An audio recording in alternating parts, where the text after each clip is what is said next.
ทุกคนมาแต่งสุดนักเรียนลาวกัน แต่ว่าอาจจะรวมเนาะเพราะว่าตอนพ่อเรียนน่ะน้ำหนัก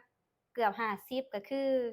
47 48แล้วตอนนี้น้ำหนักเหลือ40อันนี้บ่ได้ตั้งใจลดเด้อทุกคนแบบกินหลายกว่าเก่าอีกแต่ว่ามันบ่ขึ้นหั้นนะก็ตอนนี้ก็40แล้วก็ตอนเรียนนั่นส่วนหลายพลอยจะใส่แต่แขนยาวเพราะว่ามันแดดแรงๆบ่ได้ค่อยใส่แขนสั้นอันนี้พลอยจะเอาแขนสั้นมาใส่ให้เบิ่งเนาะ ก็คือสุดนี่ค่ะใส่ตั้งแต่ม4จนเรียนจบม7ม4ก็คือ15ปีจบม7ก็18ตอนนี้21แต่ว่าตอนนี้อาจจะรวมเนาะทุกคนเดี๋ยวเรามาใส่กันเดี๋ยวเราเปลี่ยนชุดแล้วเราก็ไปเฮ็ดผมเนาะความแตกต่างอาจจะบ่ต่างกันหลายอาจจะต่างที่โตน้อยกว่าเก่าแต่ว่าหน้าก็คือเก่าแล้วก็ผิวดำคือเก่ารวมอะหลีนี่เสื้อบ่ได้รีดเด้อทุกคนเอามาใส่เลยแต่ว่ามีเครื่องรีดอยู่แต่บ่ได้รีด แต่ถ้าสมัยเรียนน่ะบ่ได้รีดเลยเพราะว่าบ่มีเครื่องรีดเนาะเรียนจนจบก็บ่เคยรีดเสื้อผ้าหั้นนะ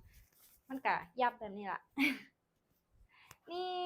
เหลือแค่ผมเห็นบ่จอยกว่าเก่าปกติบ่ได้จอยเด้อตอนพ่อเรียนน่ะอวบๆหน้าแบบมีหน้ำมีนวลหั้นนะไปเฮ็ดผมต่อทุกคนนี่เฮ็ดผมแล้วทุกคนนี่คือรูปตอนเรียนม7ตอน18ปีเนาะตอนนี้21ปีแตกต่างกันอยู่บ่ และก็มต้นเนาะตั้งแต่ม1ฮอดม4จะมีป้ายเสื้อชื่อแล้วก็เลขห้องนามสกุลเป็นป้ายสีฟ้าส่วนมปลายตั้งแต่ม5ฮอดม7จะเป็นป้ายสีแดงเนาะทุกคน